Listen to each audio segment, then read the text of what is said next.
इस वक्त आप देख रहे हैं खबर तो समझिए और आपके साथ मैं हूं विवेक। लेकिन खबर को समझने से पहले एक बड़ी खबर जिसे सरकार ने समझा है। न्यूज 18 के ऑपरेशन पीला सोना का बड़ा असर हुआ है। 2 जिलों के एसपी, 4 एसडीपीओ और 1 एसडीएम निलंबित कर दिए गए हैं। 3 प्रभारी अंचल अधिकारी को निलंबित किया गया है। इसके अलावा जो बालू माफियाओं से संबंध रखने के आरोप में यह कार्रवाई की गई है। जो बड़ी खबर के तौर पर इस वक्त स्क्रीन पर आप देख पा रहे हैं, राकेश दुबे भोजपुर के एसपी थे, सुधीर पोरिका औरंगाबाद के एसपी थे, ये सभी निलंबित कर दिए गए हैं। निलंबित अधिकारियों के खिलाफ विभागीय कार्रवाई की बात कही गई है। इस वक्त की सबसे बड़ी खबर, आर्थिक अपराध इकाई की जांच अभी भी जारी है। इस पूरे मसले पर आरोपी अधिकारियों की संपत्ति की जांच हो रही है और इसके अलावा बालू माफियाओं से संबंध रखने के आरोप में इस वक्त एक बड़ी खबर के तौर पर हम आपको बता रहे हैं, ऑपरेशन पीला सोना का असर हुआ है और 2 बड़े अधिकारियों के नाम इसमें शामिल हुए। जांच की गई, अब उनके ऊपर कार्रवाई हुई है और अभी भी ये जांच का जो दायरा है वो सिमटा नहीं है बल्कि फैलता जा रहा है।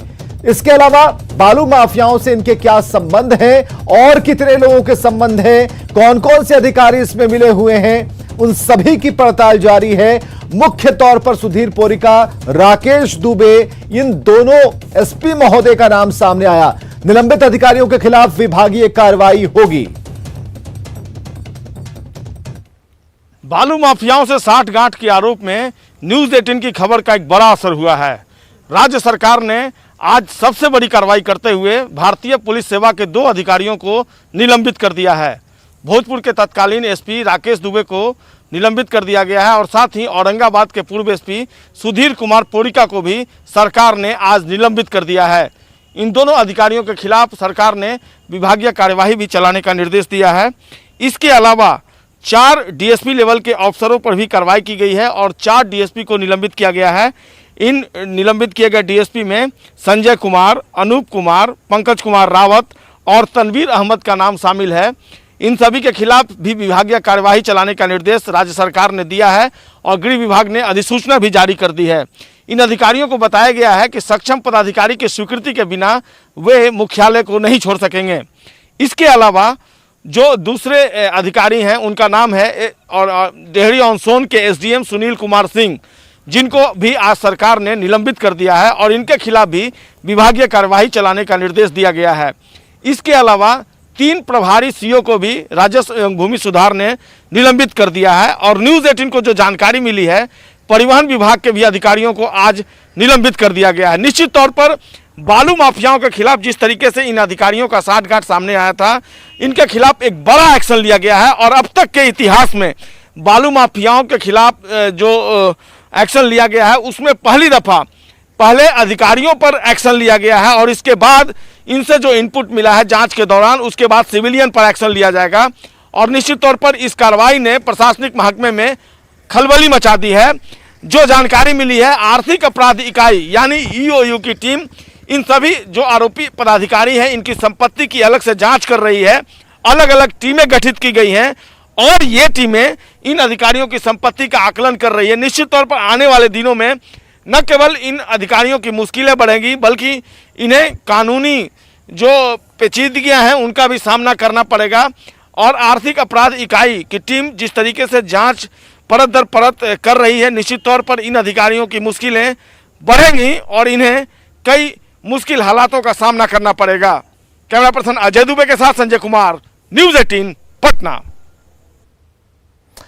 तो ऑपरेशन पीला सोना का असर तो हो गया है क्योंकि खबर हमने दिखाई और उसके ऊपर सरकार ने एक्शन लिया, लेकिन जो जिम्मेदारी सरकार के ऊपर होनी चाहिए उसकी खबर क्या है, उस खबर को समझने के लिए हमें इस स्क्रीन पर संजय के साथ जुड़ना होगा और कोशिश करते हैं कि हम संजय से जुड़े और हम उनसे जान पाए। संजय, जो अभी कार्रवाइयां हो रही हैं और जिस तरीके से सरकार ने इस पर एक्शन लिया, हमारे ऑपरेशन पर संज्ञान लिया, जो सबसे मजबूत कड़ी होनी चाहिए वहां पर कमजोरी दिखी, अभी तो एक्शन ले लिया गया, इसका नेक्स्ट चैप्टर क्या है कि आगे साठगांठ नहीं होगी, जो अधिकारी वहां पर भेजे गए हैं वो भी उसमें लिप्त नहीं होंगे? इसकी मॉनिटरिंग कौन करेगा?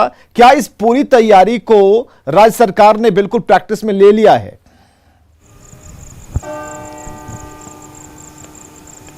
देखिए, सबसे बड़ी बात यही है विवेक कि राज्य सरकार एक्शन में आ गई है और खुद मुख्यमंत्री नीतीश कुमार से 2 दिन पहले जब मीडिया कर्मियों ने बातचीत की तब उन्होंने कहा था कि बालू माफियाओं से जो साठगांठ अफसरों के सामने आए हैं, साठगांठ आई है, उसके बाद राज्य सरकार लगातार एक्शन में है और कार्रवाई चलेगी, परत दर परत आगे बढ़ेगी। सबसे बड़ी बात यह है कि अब राज्य सरकार एक्शन के मूड में आ गई है और हालांकि इसमें भी लूप होल है। देखिए, इस एक्शन के बाद पिछले दिनों जब इन अधिकारियों को हटाया गया तो ऐसे डीएसपी की तैनाती कर दी गई एक जिले में, एक अनुमंडल में, जो पहले से एक्शन में उनके खिलाफ एक्शन चल रहा था और वो भी बालू माफियाओं से साठगांठ के आरोप में एक्शन चल रहा था। तो कहीं ना कहीं लूप होल है, इन चीज़ों पर ध्यान देना होगा। लेकिन सबसे बड़ी बात यही है कि राज्य सरकार अब सख्त मूड में आ गई है, कार्रवाई के मूड में आ गई है। हालांकि जनक राम जो खनन मंत्री, उन्होंने कहा भी है कि उनके विभाग के भी कई लोग हैं, कई सफेद पोश हैं, तो आने वाले दिनों में कार्रवाई का दायरा बढ़ेगा, इस बात से इंकार नहीं किया सकता। लेकिन सबसे बड़ी बात है स्ट्रांग विल पावर की। स्ट्रांग विल पावर राज्य सरकार कितना दिखा पाती है और किस कदर इस पूरे मामले में एक्शन परत दर परत आगे बढ़ता है, इसके लिए हमें कुछ दिनों का इंतजार करना पड़ेगा, क्योंकि ये एक पार्ट है, अभी दूसरा पार्ट बाकी है। कई अफसरों पर कार्रवाई अभी और होनी है। कार्रवाई वाला पार्ट की बात आप कर रहे हैं, लेकिन ये एक दूसरा और तीसरा या कह लीजिए चौथा और पांचवा पार्ट तो आज आपने दिखाने की कोशिश की। आपने मोबाइल के जरिए अधिकारियों से बात की कि फला जगह वहां बालू का रेट कुछ और मिल रहा है। बालू बेचने वाला यह कह रहा है कि 7,000 रुपए CFT तो हम उठा रहे हैं, तो ऐसी स्थिति में हम उसे 9,000, 10,000 या 14,000 पर क्यों ना बेचें? तो इस पर कब कार्रवाई होगी? तो क्या पुलिस अधिकारियों को या संबंधित विभाग के अधिकारियों को, खनन विभाग के अधिकारियों को ले जाकर बालू खरीदना होगा? देखिए, मैंने आपको कहा भी कि स्ट्रांग विल पावर सबसे जरूरी चीज है, स्ट्रांग विल पावर।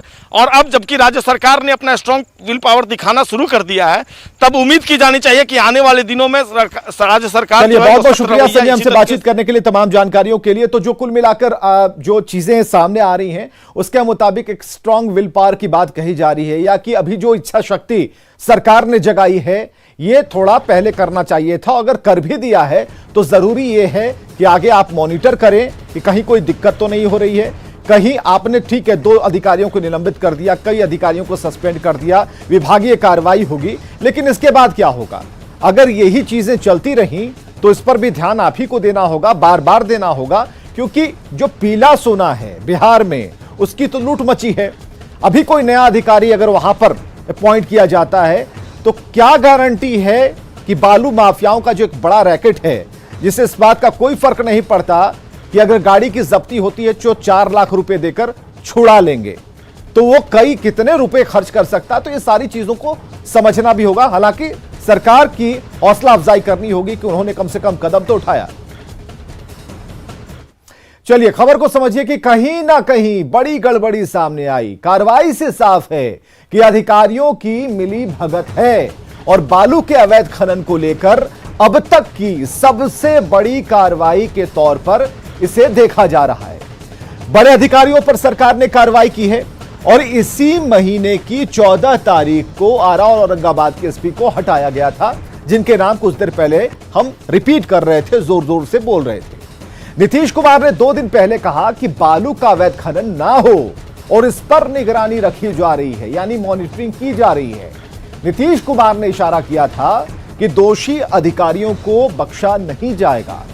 आज भी बिहार विधानसभा में बालू का मुद्दा गूंजा और इसके बाद बिहार सरकार ने कार्रवाई की है, जो कह सकते हैं कि जो सरकार की एक्शन पाइपलाइन है उसका एक प्रथम चरण आपके सामने दिखाई दे रहा है। आगे बढ़ते, आज बिहार विधानमंडल का दूसरा दिन था। दूसरा दिन भी बेहद हंगामेदार रहा। सदन के भीतर बाहर विपक्ष ने जमकर बवाल काटा और इसी साल हुए 23 मार्च की घटना को लेकर नेता प्रतिपक्ष तेजस्वी यादव ने सरकार पर एक बार फिर हमला बोल दिया, जिसका जवाब शिक्षा मंत्री विजय चौधरी ने शायराना अंदाज में दिया। और दोनों नेताओं के बीच हुए नोकझोंक को सुनिए, फिर खबर को भी समझाते हैं। लोग का तो फंड भी ले लिया गया। विधायक लोग को जब विधानसभा में ही पीटा जाएगा, भद्दी भद्दी गालियां दी जाएंगी, लेकिन कार्रवाई के नाम पे तो किसी पे भी कोई अधिकारी, बड़े अधिकारियों पे नहीं हुई महोदय। आखिर सिपाही की तो हिम्मत नहीं है कि विधायक को पीट दे। विधानसभा के अंदर किसी ना किसी के निर्देश पे हुआ होगा। तो हम नहीं चाहते महोदय कि इस पे ज्यादा हम विश्लेषण ज्यादा हम करें, लेकिन हमारे ये आपसे फिर से हम अनुरोध करेंगे, ये पहला प्रस्ताव जो है सर्वसम्मति से पास किया जाए महोदय, इस पे बहस करा लिया जाए, सब सदन में जितने लोग हैं बहस कर ले महोदय कि क्या बात है क्या नहीं है। समय महोदय सरकार भी चाहती होगी बहस करना, आप हमारी गलती है तो आप बताइए, हम आपकी गलती होगी तो हम बताएंगे, और गलती से हम लोग सुधार करके आगे बढ़े महोदय। हम लोग चाहते हैं शांतिपूर्वक जो है सदन चले, और हम लोग पूरा कोऑपरेट कर रहे हैं कि चमन को सींचने में पत्तियां कुछ झड़ गई होंगी।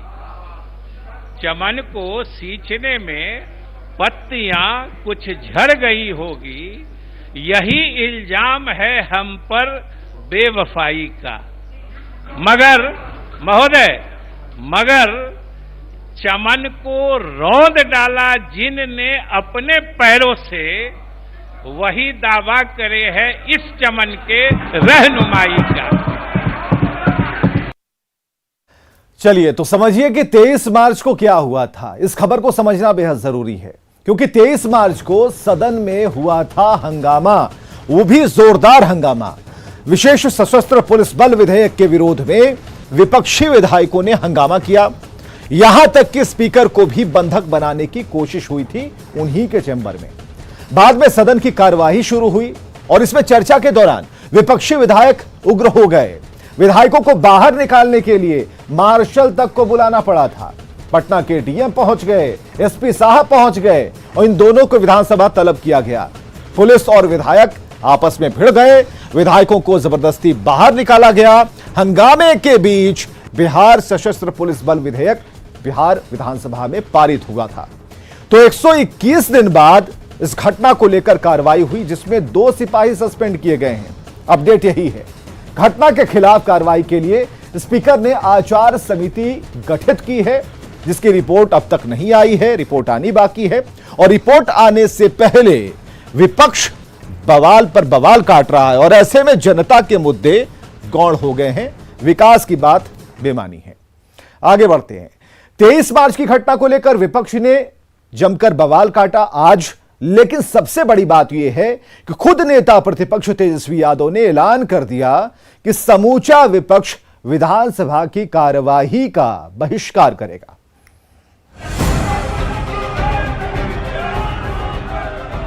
श्री संजय कुमार तिवारी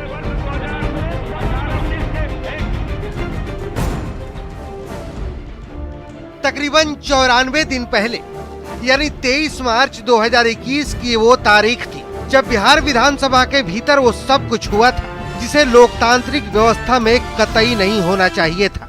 विधेयक के टुकड़े टुकड़े कर गरिमा की धज्जियां उड़ा दी गई थी। 3 महीने बाद एक बार फिर सत्र चल रहा है, लिहाजा मार्च की घटना की आंच पर मॉनसून सत्र में विपक्ष जमकर सियासी रोटी सेक रहा है। आज भी विपक्ष के कई विधायक हेलमेट लगाकर विधानसभा में पहुंचे। तख्तियों के जरिए विरोध प्रदर्शन किया गया। नेता प्रतिपक्ष तेजस्वी यादव ने तो यहां तक ऐलान कर दिया कि पूरे सत्र में विपक्ष मॉनसून सत्र का बहिष्कार करेगा। जब तक उन पर कार्रवाई नहीं होती या जब तक कार्य मंत्रणा की बैठक नहीं बुलाई जाती, जब तक हमें बहस का मौका नहीं मिलता, तब तक हम लोग जो है इस सत्र में पूरे विपक्षी दल के लोग बॉयकॉट करेंगे और सदन नहीं जाएंगे। जहां जनता के मुद्दे उठने चाहिए थे, जहां सदन के पटल पर जन समस्याओं को सुलझाना था, उस सदन को विपक्ष ने अखाड़ा बना दिया। हवाला सुरक्षा और पुलिसिया शासन का दिया जा रहा है। विधायकों को मारा गया, लोन से फेंका गया और फिर पुनः सत्र शुरू हुआ है। सरकार ये प्रयास कर रही है कि दोबारा इन विधायकों पर पुनः जो है कार्रवाई करे। इसलिए हम सब भयभीत हैं। इस लोकतंत्र के मंदिर के अंदर भी अपने को सुरक्षित महसूस नहीं कर रहे हैं, इसलिए हम लोग हेमलेट लगाकर जो है आज आए हैं। लोगों को डर है जो पिछले बार विधानसभा के सत्र जो माननीय विधायकों पर जुल्म हुआ, पुलिसिया कार्रवाई हुई, इससे हम लोग भयभीत हैं।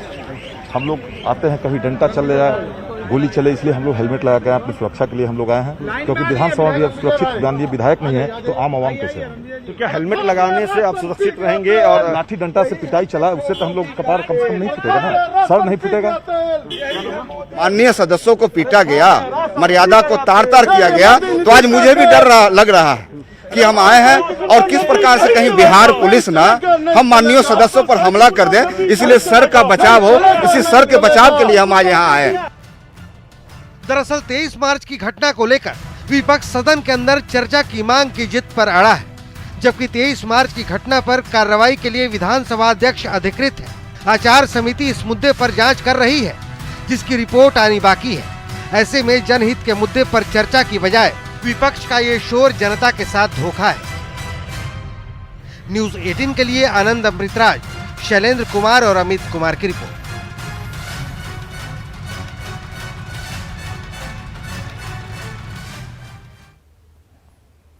चलिए इस खबर को भी समझते हैं। कोई भी सत्र जनहित के मुद्दे के लिए ही होता है और सदन के पटल पर जो जनता की समस्याएं हैं उसे रखा जाता है। सदन से समस्याओं का निदान होता है, बहस होती है, चर्चा होती है और कोई कंक्लूजन निकलता है। कोरोना की वजह से इस बार 5 बैठकें होनी है, लिहाजा ये 5 दिन जनहित के लिए बेहद अहम है। लेकिन विपक्ष के शोर में जनहित के मुद्दे हवा हो गए। लोकतंत्र में विपक्ष की भूमिका बड़ी होती है और ऐसे में विपक्ष ने विधानसभा की कार्यवाही का बहिष्कार किया है। कार्यवाही का बहिष्कार जनता के साथ धोखा है, जनता के पैसे की बर्बादी है। पिछले कई वर्षों से संसद का सत्र शुरू तो बड़े ही गर्मजोशी के साथ होता है, लेकिन खत्म जनता के पैसे की बर्बादी के साथ होता है। संसद सत्र के हर मिनट पर करीब 29,000 रुपए का खर्च आता है और हमारे सरकारों ने इस दौरान कई दिन बर्बाद किए हैं। अगर 18 दिन सदन की कार्यवाही स्थगित होती है तो करीब 36 करोड़ रुपए की सीधी बर्बादी होती है, वो बर्बादी जनता के पैसों की। और आज से मानसून सत्र शुरू हो जाने जा रहा है और इस बार का मानसून जो सत्र है वो 18 जुलाई से लेकर 12 अगस्त तक का होगा। तो पैसों की बर्बादी माननीयों को समझ में नहीं आती, इसलिए समय भी बर्बाद करते हैं, बहस भी बर्बाद की तरफ जाता है और पैसे तो बर्बाद हो ही रहे हैं। इधर दिल्ली में भी मानसून सत्र के 7वें दिन संसद में काम नहीं हो पाया। मुद्दे चाहे जो भी हो, सिर्फ शोर हुआ। अब पीएम मोदी अपने दल के सांसदों को जनता के बीच जाने की बात कह रहे हैं, तो क्या इस साल के मानसून सत्र का सत्यानाश हो गया? शोर में बह रहा मानसून सत्र, अब तक 7 दिन का काम स्वाहा। माननीय मान जाइए, सत्र तो चलाइए। सत्र का सत्यानाश।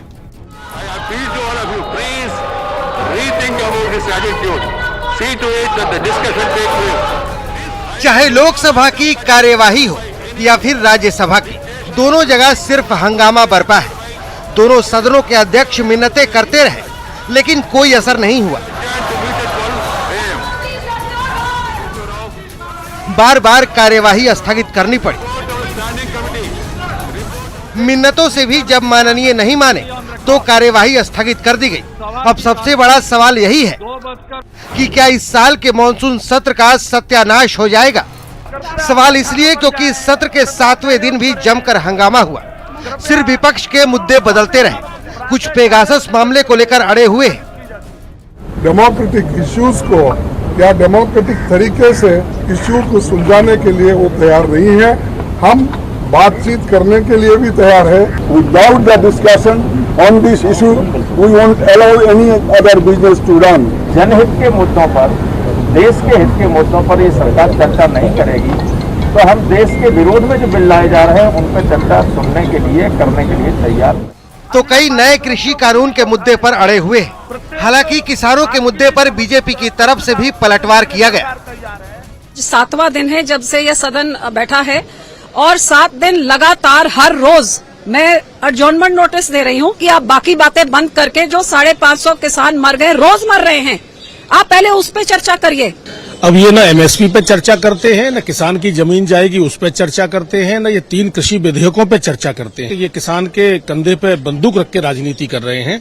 अब वो उजागर हो रहा है ये राजनीति ही कर रहे थे पहले दिन से और आज भी राजनीति कर रहे हैं और आने वाले दिनों में आप देखिएगा इनका राजनीतिक चेहरा बिल्कुल देश के सामने स्पष्ट हो भी गया है और आगे और हो जाएगा। सब अपना अपना राग अलापते रहे, लेकिन शोर कमजोर हो और कार्यवाही आगे बढ़े, इसके लिए कोई राह नहीं निकल रही। संसद की कार्यवाही नहीं चलने देने को लेकर पीएम मोदी ने कांग्रेस पर हमला बोला है। बीजेपी की पार्लियामेंट्री मीटिंग में अपने संबोधन में पीएम मोदी ने विपक्ष पर क्या आरोप लगाया और अपने सांसदों को क्या नसीहत दी, चलिए ये जान लीजिए। कांग्रेस जानबूझकर सदन की कार्यवाही में बाधा डालने की कोशिश कर रही है। आप लोग कांग्रेस और दूसरे विपक्षी दलों के ऐसे व्यवहार को मीडिया और जनता के सामने बेनकाब करें। पीएम मोदी ने पिछले हफ्ते सर्वदलीय बैठक का कांग्रेस के बायकॉट का जिक्र भी किया। इतना ही नहीं, उस पर दूसरे दलों को भी बैठक में शामिल होने से रोकने का भी दोष मढ़ा। बता दें कि पिछले हफ्ते की सर्वदलीय बैठक कोरोना की स्थिति की समीक्षा के लिए बुलाई गई थी। अब संसद में हो रहे शोर की लड़ाई को पीएम मोदी जनता के बीच लड़ने की सलाह दे रहे हैं। इसका मतलब क्या है? क्या ये सत्र भी शोर में बहने वाला है? अगर ऐसा है तो लोकतंत्र के लिए ये ठीक नहीं है। चाहे सरकार की जिद हो या फिर विपक्ष की, लोकतंत्र में जिद ठीक नहीं है। संसद में चर्चा हो, इसके लिए ही टैक्स का करोड़ों रुपए खर्च किया जाता है। इसलिए चाहे अब सत्ताधारी हो या फिर विपक्षी, प्लीज मान जाइए, सत्र का सत्यानाश न कीजिए। Bureau report, news 18 network. और खबरें लगातार जारी हैं, आप बने रहें हमारे साथ।